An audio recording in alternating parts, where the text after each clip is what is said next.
Hello, I'm back. Yes, I think everyone kind of noticed last week that you saw a different person. You saw obviously Mr. Michael Bowers. A big thank you to Michael Bowers for doing last week's podcast. It was very good for you and Michael to obviously step in. So I really appreciate that. But yes, welcome to another week of the 20, and there is going to be a couple of episodes this week because we do have a full midweek card and we've got another full weekend card as well. So lots to digest from the weekend's football, and of course, as always, being joined by my right hand man, Mr. Karl Edwards Levy. How are you, my friend? I'm not too bad, Doug. I'm not too bad. It's gonna be a bump back to bumper of all the podcast recording this week as well, because especially with me, I am working this weekend. So yes, I won't be doing. This is the only way I'm going to do much of the content with you this week as well, especially because I'm going to not be on the Saturday show and also the championship with you this weekend. But at least I get to do back to back 20 podcasts with you, which is tremendous. The more the merrier. Yeah, absolutely. And obviously, our two teams will be facing each other the weekend as well. So, yeah, more to do a preview as well. So, yeah, you're going to get lots of content between the two of us over this next few weeks as well. So, yeah, lots to talk about. And obviously, this weekend as well. Headlines: 10-man Chelsea hold Arsenal, but should Chalobah's goal have stood? We'll get to that. Ways, ISAK. Oh, I'll just go continue what Doug said. As Isak Liverpool back after Alex Isak scored his first goal for Liverpool as well. We also will talk about his Wolves are doomed, especially after their disappointed derby defeat at Aston Villa as well. So we'll hopefully get Doug back on shortly as I can do as well. But yeah, we've got loads of things we'll talk about, discuss anything about, with the controversial the red card, was for Casado as well, but no red card for Bentancur, especially in the Spurs Fulham game as well, and also we will discuss about a situation if another defeat for Stuart Parker's team Burnley at the moment, and also Newcastle's thumping away with for the first for this season as well. Is that way we can start their way campaign on to a good start as well. So yeah, Doug, let's go through some of the fixtures. Let's start off the big game, which was the London Derby between Chelsea and Arsenal. It got as well held by Maresca's man. Goal for Chabala from a corner as well, and then Mikel Moreno scored the equaliser as well. But Doug, the biggest talking point was which we came out to earlier today, is the Chelsea goal should not have stood because of Enzo Fernandez was offside. I can't understand how VAR didn't get this. He is literally standing beside Raya, and he is behind the player. So he is about a yard offside. I don't know how VAR didn't get into that one, but I think what's really interesting for me is the fact that obviously Chelsea have done Arsenal at a set piece, which I think is quite funny in the extreme. But then again, I think there was like a stat. I think Chelsea and Arsenal have actually scored by the most clean set piece goals this season. So um, I've got to say, I thought Chelsea played well in this game. I didn't think Arsenal were great. Even with 11 men, I didn't think Arsenal were great. I thought Chelsea were value for their lead, and obviously Moreno did get the equaliser as well. But Arsenal in the big games. I mean, is this a concern? I mean, that's now Chelsea. They've drawn 1-1. They drew in Manchester City. They obviously lost at Anfield. They won at Old Trafford. But is there a bit of a concern about them in the big games? I think it is at the moment, especially if you've only won one of the big games, which was against Man United at the start of the season. I think, and the loss to Liverpool when they had, I think it was a more of a close game, but I think Arsenal should have edged that to win that, and especially they should have lost to Man City at home, and unfortunately, until they got that late equaliser. But yeah, I think there's big concerns when it is games and not closing out the big games with especially this is their title they need to go for this season. It's something that Ateta needs to address soon, especially not having Gabriel is a huge miss at the moment as well. Yeah. So so Arsenal are gonna have to really, really book into the ideas and try to get, to overturn these big games into wins because they can't. These draws are not gonna help them win the title. It won't. Can I say the red cards straight red for you? Absolutely, yeah. The more you slow it down, the more you see the tackle. It is a red card. Absolutely, there's no doubt about that. I think he's cost me my fancy points, so he's now out of my fancy 11 now for the next couple of weeks, next couple of Yeah. games. So which is disappointing, but I think especially because he's not been in the best form recently, so it's not surprising. This the red card was going to come, and especially something was going to happen, especially sending off like that. Yeah, it was 100% a red card. Yeah, I thought it was a straight red to begin with. I was a bit surprised actually. Anthony Taylor went over to the monitor and had to obviously overturn that. But we've seen a couple of challenges like that actually that have been kind of going in, creeping in. I think Bantencourt had one on Caicedo, funnily enough, when Tottenham Yeah, played on Chelsea. Saturday. Yeah, I saw that as well, which we'll discuss more later. You can't have there's one rule for one red card, but not a red card for another similar tackle like that. It is a bit, yeah, Yeah, but I think as well, I think Chelsea are getting players back at the right time. Obviously, I had Cole Palmer to come off the bench. Obviously, didn't come off the bench as well. But Arsenal's sort of centre back duo of Piero Hinsapi and Christian Mosquera. I know they haven't played together, so that was like their first game together. But I thought they looked a little bit shaky without Gabriel and Saliba. yeah, they did. They absolutely did. With those two first choice, when you make that team, you already know your first couple of players. It's Raya and Gabriel Saliba. They're their first choice pairing, and even alongside Rice and Zubimendi. That is a bit of concern that two players are not playing alongside of each other. It was a bit of a tough one for Gunners to get the scout the got away with that, especially they had a very shaky start to the game, both those players. Yeah, absolutely. It was a full-blooded derby, but I think it's quite safe to say that Chelsea Arsenal did not. Yeah, they did not disappoint at all as well, Doug. But hopefully we'll get Doug back on. He's just back connections as well. We hopefully back on. See him back offline. He should be on in the next couple of just we'll just remove him off the scene. We should get him back on, and he's back on now. Yeah, sorry about that. Hopefully, Doug. I know we had your connection issues, but we are gonna get through the show no matter what. So yeah. Yes, we will. Even then, my camera's decided to freeze as well. But Yeah. we'll move on. We'll move on, and yeah, I can finally talk about a Liverpool victory again. West Ham 0, Liverpool 2. Alexander Isak off the score sheet. Finally, first Premier League goal, and Cody Gakpo scoring the second. But what I want to discuss, Karl, is the absolute idiotic red card from Lucas Paqueta. What was he thinking?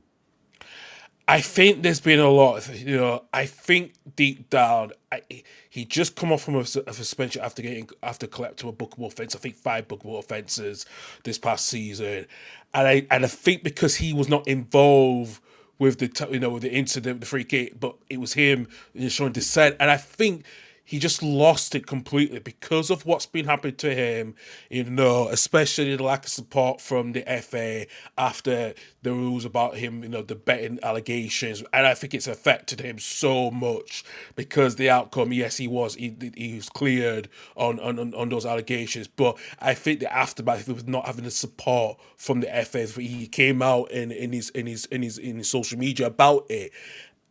And especially like Alisson and a few of the other players, Alisson tried to get him to calm down. His Brazilian international teammate to calm him down because he just Yeah. lost it completely. And I think I could understand why he's been frustrated, but you can't do that. Especially, yes, I know, it's free kick, but someone should have done, But I think because he just lost it completely. His head was gone, and and it's a shame that especially before all this has happened, he could have been a Man City player by now. And I think this is Hmm. what's affected him now because in the situation, because of the lack of support that he got after the allegations. I can understand that, but you can't lose your head at that time, Steve. You can't lose your steam, and I think Nuno needs to sit down and talk to him and say, look, this can't happen again because you just come back from a suspension and now you're suspended again. This cannot go on further.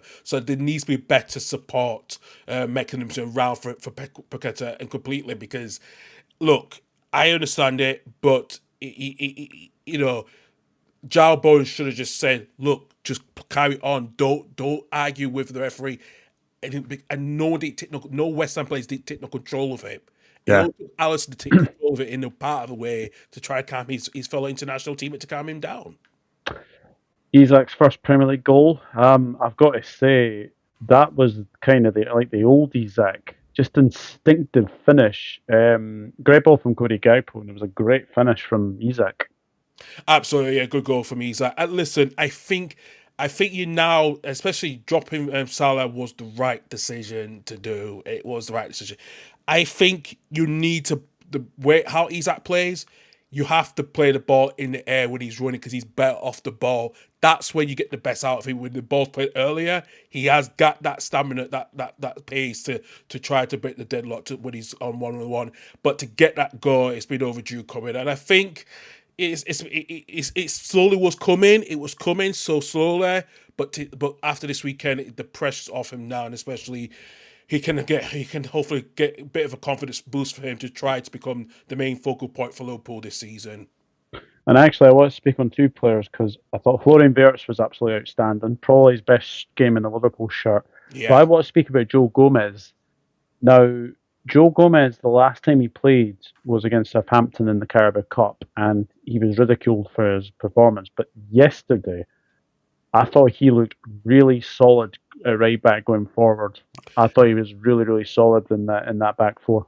he was very solid, and I think he's probably been one of the better defenders started for Liverpool this season when he started. I know that the game against Southampton was at his best, but especially how the Liverpool had was the week they had last week before Sunday, that was important for him, to try to Yeah, get because the team. I know the team, so especially you would lose to a PSV side.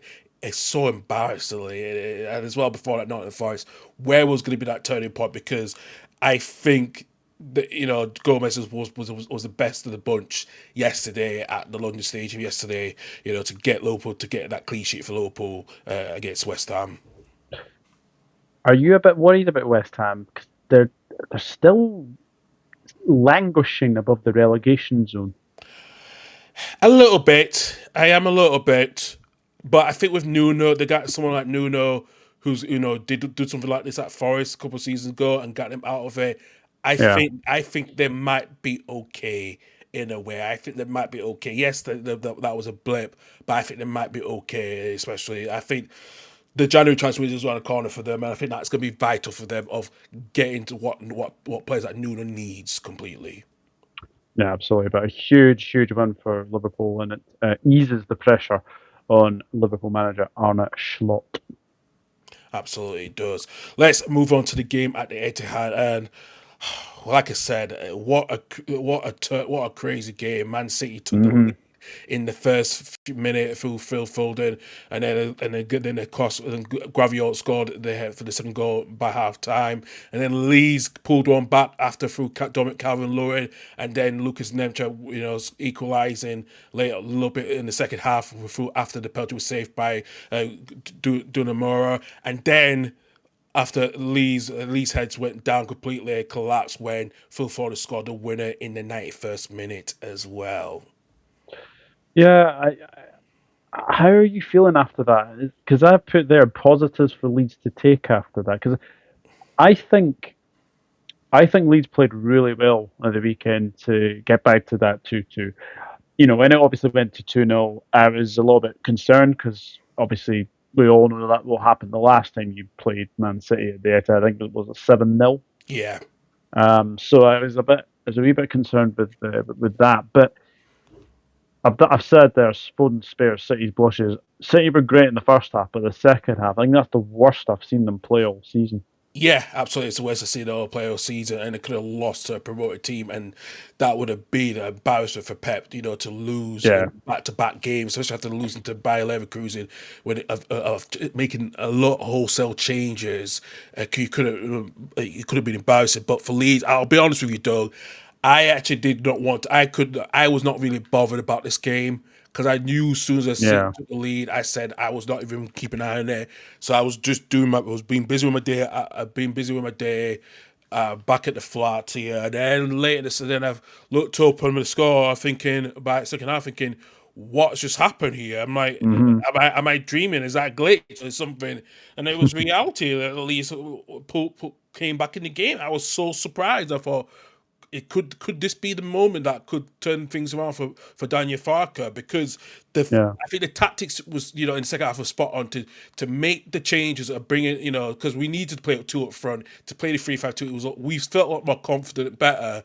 Yeah. But again, it's just, we were a little bit laggy, so close when Pascal Strutt nearly scored for his own goal, after Doku, had his chance saved. And my God, it was crazy game, but again, you can see the Leeds players were on their backsides, and and just couldn't believe that the loss, a point dropped, lost, after Foden got the winner.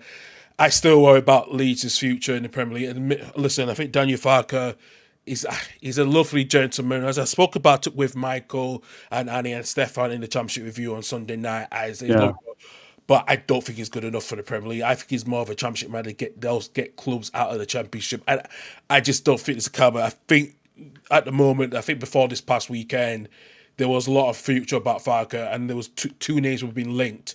Big Ange and Brendan Rodgers, who have been linked with the job after Alex Cook from TalkSport has been hearing stuff about the seas. So there could be a chance that Farke could be gone by the end of this weekend, because after the next two home games, because the game after that we got Brentford, and then we got Crystal Palace lead, and then it's the Sunderland after Boxing Day, and then we have yourselves on reverse fixture on New Year's Day. So there's a lot of pressure at the moment where Leeds, I think they have to make a decision. I think, listen, there was questions about the players that did play the game, such as Goodmanson. I was surprised you played James Justin instead of Goodmanson, and that what caused the first goal to leave Nunes so mad. It just was surprising how Leeds just didn't organize themselves from the first minute. But as I said, there was a bit of positive, but I think it's too little, too late in a way for Farkas, to coach, to try to keep his job at Ellen Road. Erling Haaland's body language, did that surprise you at the weekend? It did surprise me, because especially if you saw Pep talking to him after the game, he looked a bit disgruntled completely, to be honest. Yeah, I've never seen Erling like that. Erling is a cool, calm, zen player. He's always has been, But to see him to be disgruntled, that don't look good at the moment, especially how he wasn't getting much of the service of the ball coming in on Saturday. That was a bit surprising, because he he's been so consistent this season for both club and country, but not to get a goal on Saturday. Yeah, that was a bit rare. That's very rare, especially against your team of who your family used to play for, and the birth of where you're born, the birth of the city you're born in. So yeah, it's very surprising. Yeah, very surprising indeed as well. So yeah, but deep down in a way, Doug, I just think, yeah, it was very surprising how Erling Holland is disgruntled, but in a way, he'll move on, he will score again. Yeah, absolutely. Yeah, big win for City, but need to play a lot better than they did against Leeds for sure. Absolutely. So let's move on to the stage of light, and what a comeback for Sunderland. They were 2-0 down after goals what goal from Tyler Adams scored, lobbed it over Robin Roof as well as the first goal as well for the game was ideally in the 7th minute, but what a turnaround from Sunderland as well. Let's get Michael's perspective on that game over this weekend as well. Hello once again, virtually, for the 20-year podcast, the excellent podcast done by Karl, Levy and Douglas Horne. At the time of speaking, I've just literally recorded my preview with Doug for Liverpool's midweek game against Sunderland on Wednesday night. So go and watch that either on my channel or on Doug's channel. It doesn't really matter which one. And subscribe to both if you haven't already, if we've earned it, of course. But yeah, Sunderland 3, Bournemouth 2. I mean, in terms of a game and in terms of a spectacle, it was probably my favourite game this season because of how... and I'm usually someone who likes to just win comfortably and be able to enjoy games that way. But in terms of an end-to-end nature, it was back and forth constantly. And there's no getting away from how good a victory that is for me, because obviously Bournemouth are a very, very, very good team. I watched them against Liverpool on the opening day. They caused, even though they lost 4-2, they caused Liverpool a boatload of problems. They just couldn't settle against them whatsoever. And more than anything, I was very impressed. And even though we went 2-0 down in the opening 15 minutes, I didn't think Sunderland played that badly, actually. We were passing the ball around with a bit more energy, with a bit more intent, with a bit more purpose, because against Fulham we were very lethargic and very, very flat for whatever reason, but Fulham definitely deserved to win on the day. But I'm looking at the game, like the Bournemouth game, and I think the first goal, obviously there was a slip by Mukiele that allowed Semenyo to beat him per pace in the build-up to the goal. Obviously he gets it through to the striker, Evelson, I think his name is. I've got that probably totally wrong, but hits the post, who ended up having a goal chalked out for offside for himself at 2-2 later on, actually. Then, of course, it goes back off the post, and Adil ends up finishing the chance to make it 1-0. And then, of course, a freakish moment where we mess up a short corner, basically, where a couple of loose passes or sort of soft passes, really, allow Tyler Adams to basically go through past the centre circle, past the D, and then he just tries his luck from distance and effectively lobs Robin Roofs from a long range effort, which is a very, very good fit. You've just got to say fair play to that, because a lot of the time, you just don't concede goals a lot of the time to moments like that. And then obviously that moment I was thinking, when Bournemouth passed it around, I thought this is what Premier League established quality looks like. But the big thing for me is we actually got back into the game when we obviously got a penalty, which I think was a penalty, but I can see why Bournemouth would have been aggrieved by that. It's just experience from Reynaldo, isn't it? He basically just gets his body in the way, just makes himself a nuisance and ends up winning a penalty because of it. So obviously Lefebvre then ends up stepping up to put the penalty away, which was massive. Going into the game at 2-1 as opposed to 2-0 would have been a hugely different conversation for the Priest at half time. But it was massive just to keep ourselves well within the game. Then, of course, at the start of the second half, we started, obviously thought, if we could get something from my perspective, sorry for Karl, obviously, but from my point of view, if the bottom three had lost, then a point against Bournemouth for me would have been a good result. But, of course, we equalised straight away in the second half. And Traore, who I thought was pretty decent in the first half, but his final third, sometimes decision-making was lacking for me. In the second half, until he came off, he was outstanding.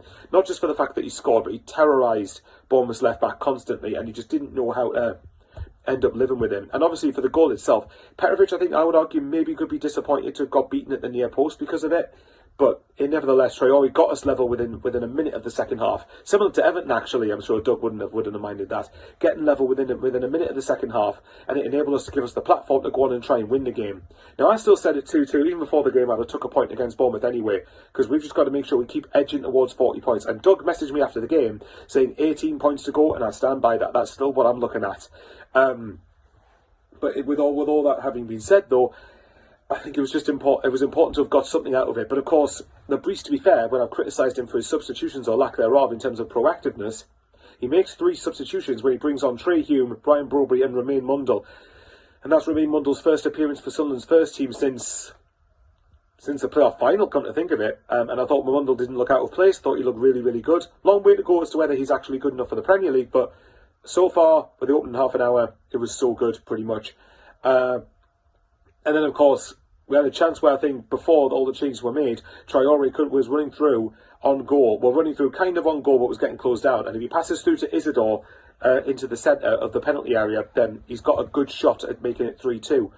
But of course, once the sub's made, the face steps up for a corner on the 69th minute, crosses the ball in, and from a similar angle, not too dissimilar anyway to where Ballard scored against Coventry 6 months earlier, Broby just heads it in, and the stadium erupted at that moment. It was, and I think partly because I thought the referee was absolutely honking at the weekend. The first half, I was amazed more Bournemouth players did not get booked somehow, apart from Alex Scott. But either way, I think just the frustration was all released in that moment of ecstasy, and it's the first time. And then obviously Lewis Cook elbows Siddiqui late on, deserved red card, absolutely deserved red card in my opinion. But it completes the first time that Sunderland have come back from in Premier League history. Sunderland have come back from 2 goals down to win a game. And again, if we'd have got a point even, I'd have taken it, because I think a point against Bournemouth is a good result. But that's a cracking result to come back and beat Bournemouth 3-2. And again, the bigger picture is that it puts us on 22 points after 13 games. Sorry to Karl, I know he's probably looking at it going, why couldn't that have been Leeds, bless him. But I think Sunderland are just a huge draw at Premier League level, or we should be. Not saying Leeds shouldn't be, but I think Sunderland are a huge, I think people underestimate how big a draw Sunderland are, or should be at Premier League level. But having said all of that, it doesn't matter, you've got to go out and earn it on the pitch.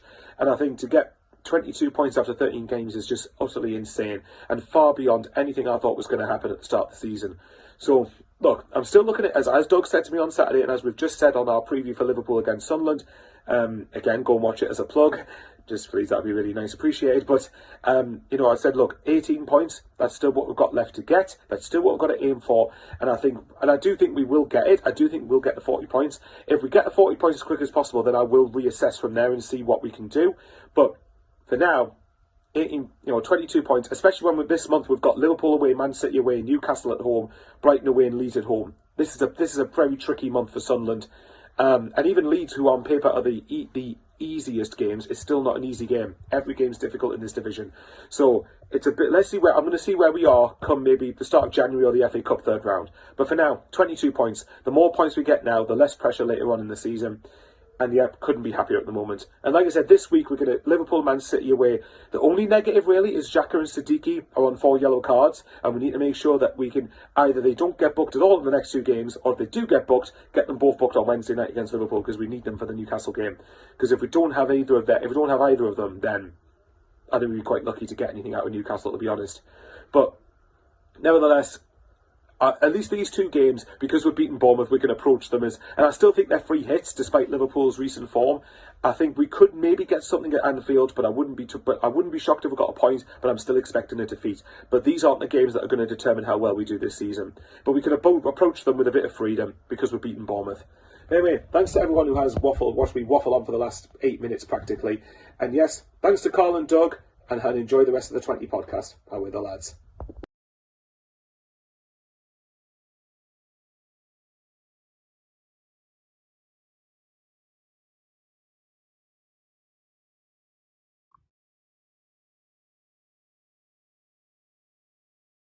Apologies there, I was mute for that one. Doug, just talk about Bournemouth indiscipline situation. Lewis getting a red card for elbowing Noah Siddiqui, and also Semenyo. I think the transfer talk, his rumours has been distracting him so much. It feels like it is. Just on that Tim Cook, Jesus. Lewis Cook red card.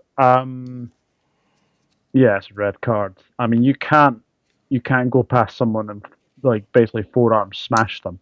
Um, really, really bad decision. But I kind of agree with what Michael was saying there. Like, the referee, I thought was really, really bad in this game.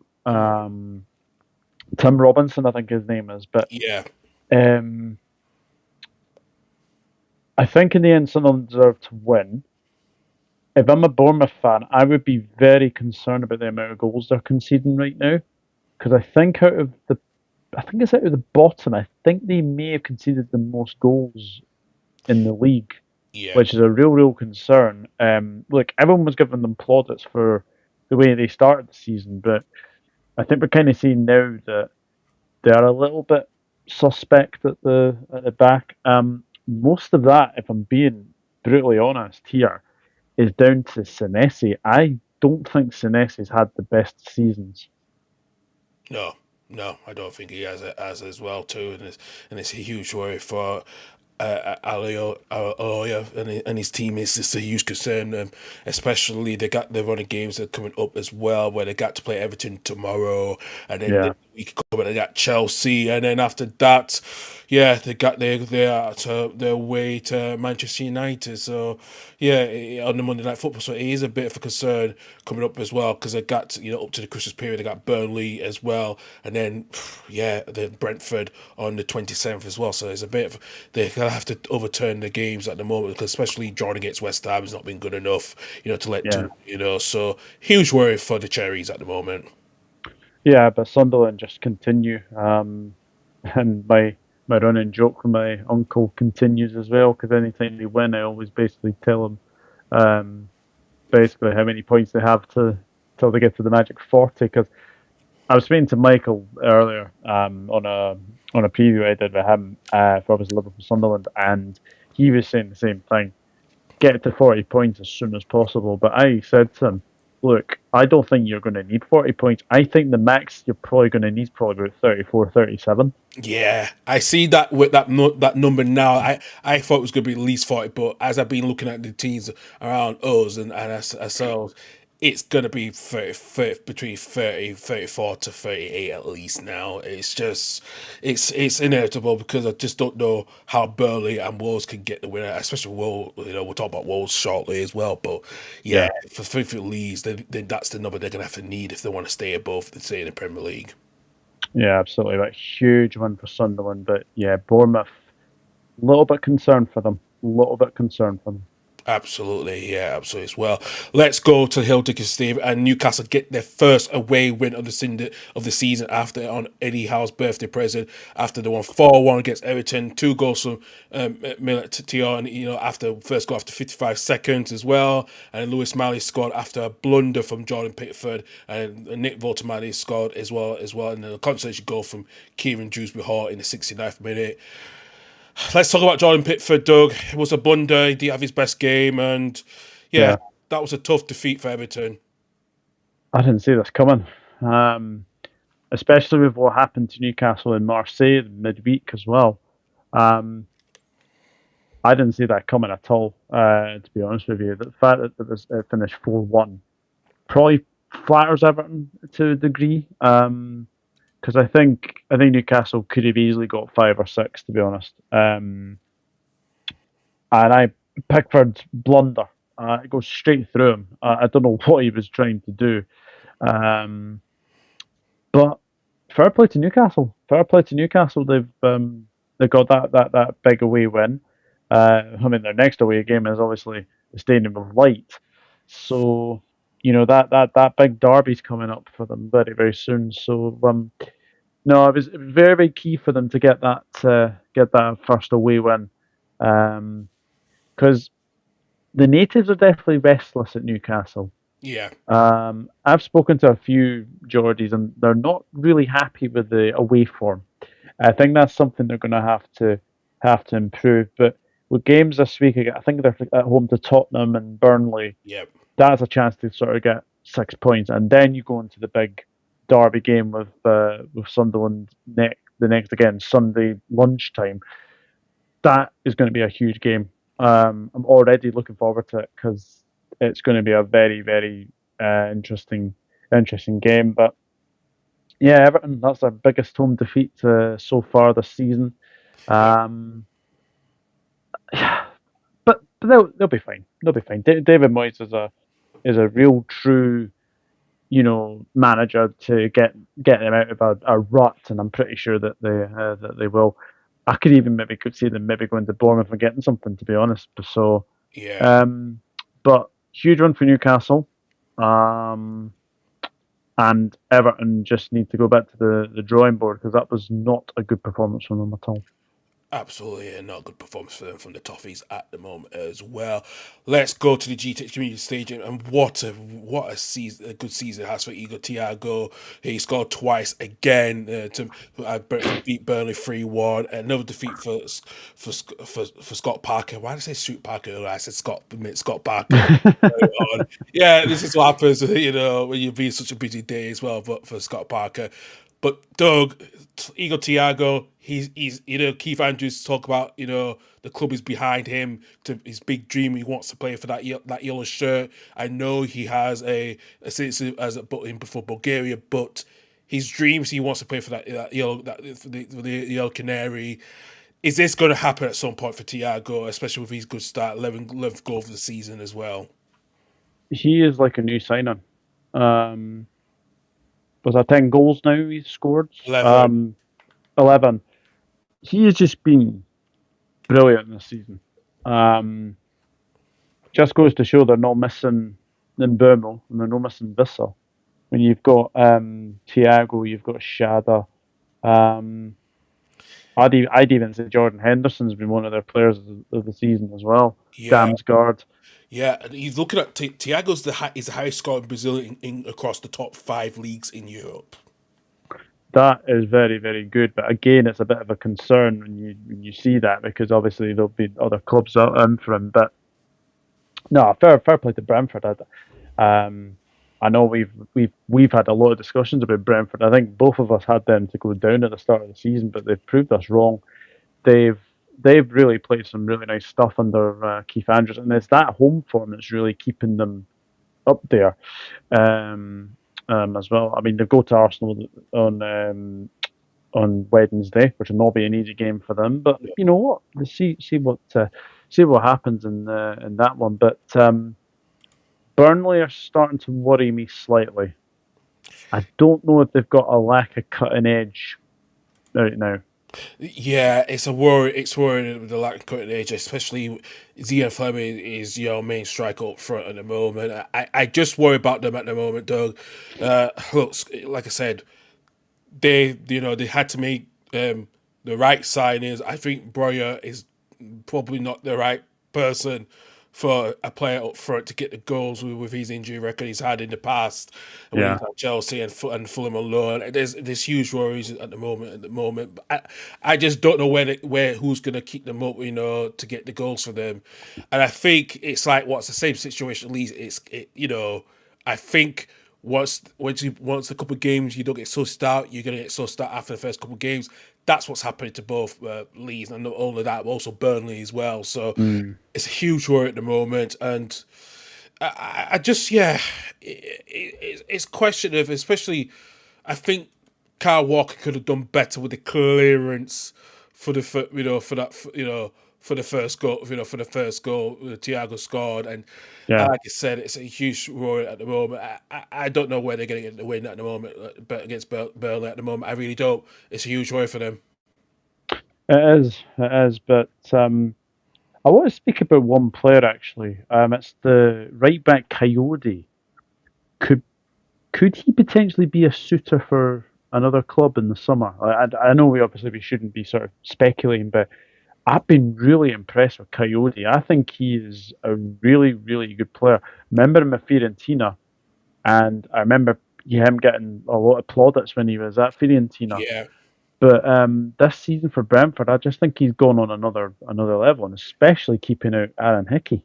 I think that could happen. Actually, I think he could. I think there will some European clubs and some English clubs will be linked with him next summer. Especially, he's a former Juventus academy player, so and yeah, he had a bit of a setback. He went down to Serie D for quite a bit as well. It was like he said his experience with CD was a step backwards to be step forwards, and he joined Fiorentina, and yeah, he's like I said. Brentford got the luck of the draw. They got him on a loan last season to make the deal permanent, and yeah, I think there'll be a lot of clubs over the phone, and I wouldn't be surprised he'll be in the Italian national team at some point, senior national team within the next 12 months or so.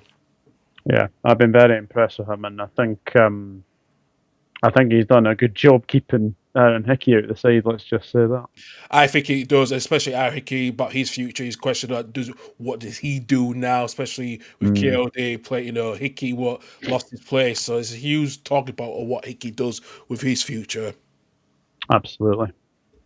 All right, moving on, and what a howler it was at the Tottenham Hotspur Stadium. Fulham get their the first 2 wins in a row this season after the beat Spurs 2-1, and howler from the goalkeeper Vicario as well. Doug, let's talk about that performance. The goal from Tete, it was a good strike as well, but the second goal for Vicario to come out of his box Yeah. and let Harry Wilson score from 35 yards out in the empty net, and then the fans booed both at half-time, full-time, and booed Vicario as well. Is there a huge worry now for Thomas Frank?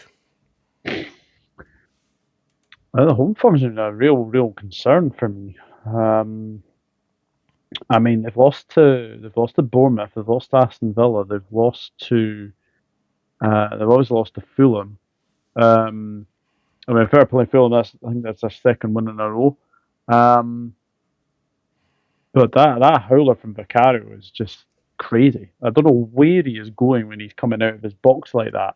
Fair play to Harry Wilson, because the swerve on it, the curve of the ball took it in the back of the net. But Spurs are a funny team. I mean, obviously they were very poor against Arsenal. Not too bad against PSG. I mean, that was a bit of a thriller. But again, you're going at home against a Fulham side that has really been struggling. I know they beat Sunderland last week, but I've got to say I am very, very concerned about Spurs at the moment, the way that they're playing, and it is really worrying. Really worrying. The home form has to be a concern. Yeah.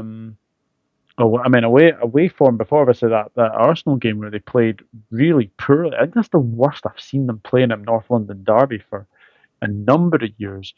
I mean, there's a question mark about Frank now.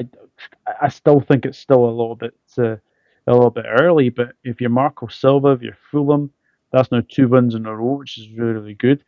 And Harry Wilson is in the form of his life. He is just absolutely on fire right now. I know he could have been a Leeds player on deadline day, and unfortunately, he's reaping the rewards while he's still at Fulham at the moment, and it looks like he's going to sign that extension now, which is disappointing because but I think he's in a good form and stuff. Especially he thought he was going to be one of the players that was going to go, but I think he's making the most of it now completely, especially keeping solidifying his place in the team this season, and he's not too far to equal his goal record. He's had 7 goals. His best goal in the Premier League was 7 goals at Bournemouth. I wouldn't be too surprised if he beats that record at Fulham, because I think his highest goal scorer at Fulham has been 6. So I wouldn't be surprised if he beats his own record in the next couple of games or during the course of the season. There was a bit of a funny moment, actually. I think it was in the second half where the ball goes to Jimenez and he tries a Diego Maradona kind of handball. I mean, I think he got booked for it as well. He did. Right. He tried to get away with it if he could, not this again. But at least it's a Mexican. If I were the Mexican, when it comes to Argentinians, it's like, there's a bit of history with that one. Yeah, so yeah, there was definitely that as well. But huge one for Fulham. As I said, 2 wins in a row. But if your Spurs, worry for the next game because they're going to St James's Park and their record there is horrendous. It's abysmal. It's very abysmal. Yeah, it's a huge worry for the Lily Whites going to that game later this week as well. Absolutely. Crystal Palace 1, Manchester United 2. Now, there was a bit of controversy over Mateta's penalty. First things first, it is a penalty. Yoro takes out his man completely. But the double penalty rule. Now, as far as I was aware, in the past, when you take a sort of double foot with the penalty, it gets sort of rescinded, and there's obviously a bye kick to the goalkeeper. Yeah. But they've changed it, so you get to retake the penalty. Yes. What do you make of this? So we go back to what happened in the Champions League last season between Atletico Madrid and Real Madrid, and Julian Alvarez. It was a penalty shooter. Julian Alvarez thought he scored, and then when they found out the VAR saw that he double touched it, there was a lot of controversy with that one of because he had to be crossed off and it was a miss. And unfortunately, this why IFAB decided to change the rules to start the new season where it's get to retaken again if it's a double touch on a spot kick as well. And Chris Pass, I think Chris Pass are the first team to benefit from that and out of the teams of the season. So yeah, like I said, look, I think there was a lot of controversy over the years when everything was a double it did take away the aspect where Atletico Madrid could have beaten Real Madrid, to try to keep things level but in a way, look, I think everyone was a bit furious about that decision, last season. Why, a team, can't, it's probably they get another go. But like I said, it's hard for me to say because as a Leeds fan, I've not experienced that yet, so it's too early to say. But if it's but I can't. I think it maybe was the right thing to do because to retake it. But at least Mateta did score twice, pretty much in a way, so he did go in the right. Yeah. So, but question about Mateta's future as well because he's in his last 12 of his contract. His contract talks has been stalled, so. There's links again. There's that Man United links again. Is at some point it's going to keep cropping up. But yeah, I think over Glasner's with despite they could have done more in the transfer window this summer, and I do agree with him. I agree with him. Yeah, I think Palace should have done a lot more in the transfer market. But yeah, Joshua Zirkzee, first goal of the season for Manchester United. Mason Mount, I want to speak about him because we've seen. When he was at Chelsea, he was really, really good at Chelsea. When obviously he was a Derby under Frank Lampard, he was really, really good. Manchester United, it's not really worked out for him, but this season he's had a few clutch moments. Yeah. It's not surprising he might be in Thomas Tuchel's Thomas Tuchel's squad decision at the moment. Especially he's coming at clutch moments now.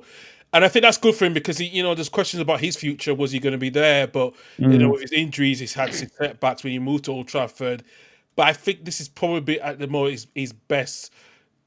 Bit of a good, without injuries, he's been in a better position now. We've seen parts of the old Mason Mount that we saw at Chelsea, and that's what we need to see, especially if he wants to get back into the English setup. That is huge, especially he's now part of the parts of Ruben Amorim's starting 11 as well of how he plays, where he plays. So it's vital to him to get the fitness he needs to do to try to keep himself fit.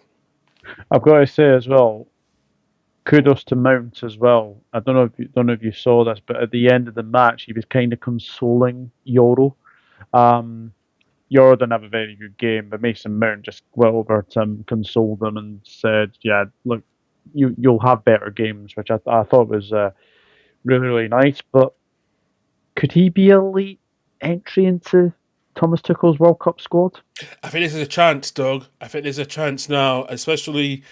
Like I said, because of no qualifications, he's got till at least March to try to make Yeah. himself into that squad, for the friendlies before the World Cup. He's got to be consistent this season to make sure he stays injury free, because I know I think before he's had 41 Premier League games across the last 3 seasons, up to date. Yeah. For Manchester United.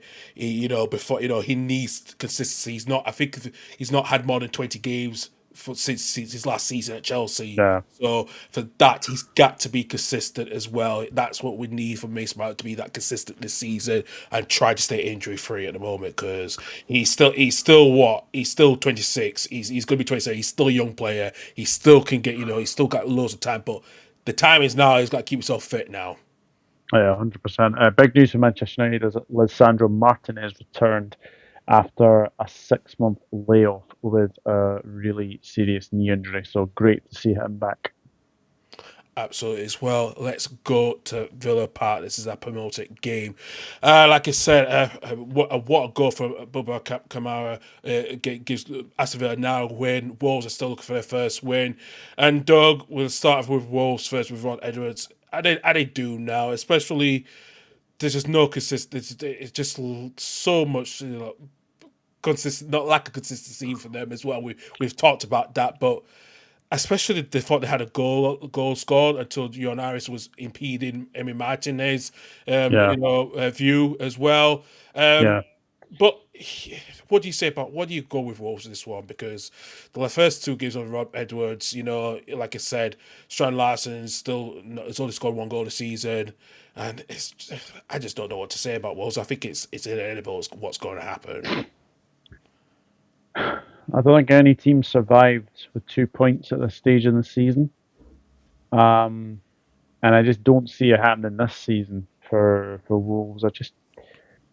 I don't think their squad's good enough. Yes, they obviously lost Cunha. They've obviously lost a few players in there as well. But there's got to be a time where you look at it and think that they could easily break Derby's points total.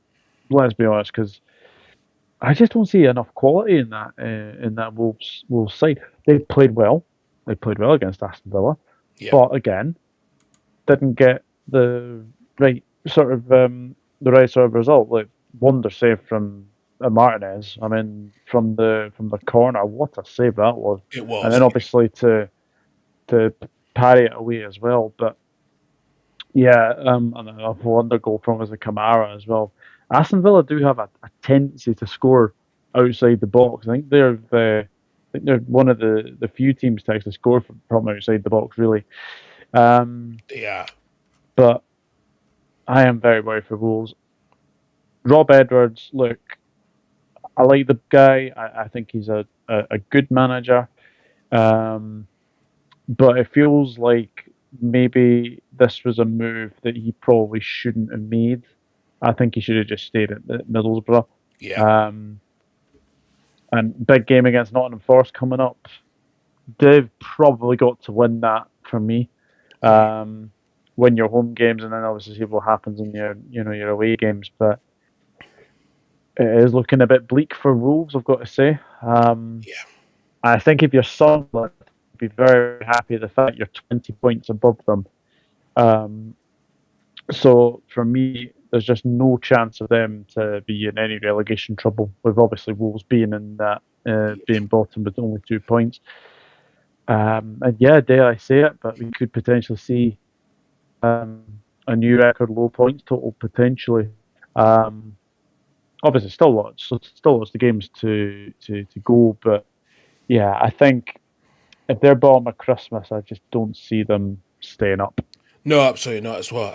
And just Aston Villa have scored 56 of their Premier League goals outside the box this season, which is a good number as well, 56%, and that's 9 out of 16 outside the box this season. So, and what a turnaround for! I mean, I think they only lost like two games in the Premier League since the poor start after the poor start to the season as well, and they've really done well. They're not had any draws, and I think they had more. Which is a huge turnaround.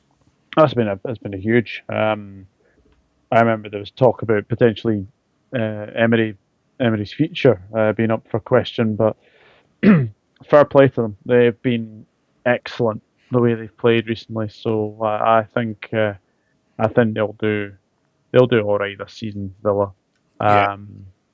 Still not happy about obviously the Harvey Elliott situation. I just hope that sort of gets resolved. But yeah, fair play to Aston Villa, and yeah, I think they're at Brighton. I think tomorrow. So Yeah. again, that's a tricky game for them. But the way they're playing, you'd have to fancy them in any game really. Absolutely, as well. You do as well. And let's get on to Brighton. Brighton have banished from the highest defeat at Nottingham Forest last season after losing 7-0. Yeah, They won 2-0 as well, which they brought Nottingham Forest back down to earth. And a great away win for Brighton. Goals from Decopa as well. And Maxim Decopa getting his second goal of the season, joined. And also Greek striker Stefanos Tsitsipas wrapped up the points late on the break in the 80th minute as well. And though that was a win that Brighton needed, especially like we talked about how they got embarrassed last season. That was an yeah, all team performance from the Seagulls. huge win. And yeah, obviously to avenge that 7-0 drubbing that they got the last time they were at the City ground. They'll be very, very happy with that. I mean, Minty, I thought was really good in this game as well. The Cupra's getting a few goals now, though. Big centre back, but he seems to be in the right positions every single time. Seems to get a goal, and then obviously the young Greek lad obviously got the second. But I mean, this is the thing with Forest. This is what I've been a bit concerned about: is how they're going to balance Europa League Yeah. and how they're going to balance the Premier League. So it wouldn't surprise me. No, it wouldn't surprise me as well too. Especially with Forest, right, Doug? In a way, has that brought them back into the relegation battle? I think it has. The reason I would say that is that when you look at what they're doing in the Europa League, they had a very good win in midweek. Let's be honest, they did have a very good win midweek, but I do kind of worry for their league form. And again, it's that balance in that Thursday Sunday football. It's always really difficult to do that. But are they in a relegation battle? I suppose the table doesn't lie. They probably are. But I think what they've got is the fact that they've got Sean Dyche. They've got a manager who can definitely, keep them up. I think they'll be fine. But I do worry about them, obviously, in Europe, whether that's going to take a bit of a test to them. But Brian, fair play to them. A really good win for Hersler's men. And again, I've seen a lot of people be sort of critical of Brighton, but Yeah. I can't see why. Because yes, they have some weird results. But they still play some very, very nice football, and Fabian Hersler is a very good manager in that as well. But yeah, to avenge that 7-0 drubbing was really, really good for them, and I think in a way they can go into that Villa game knowing that they'll do all right.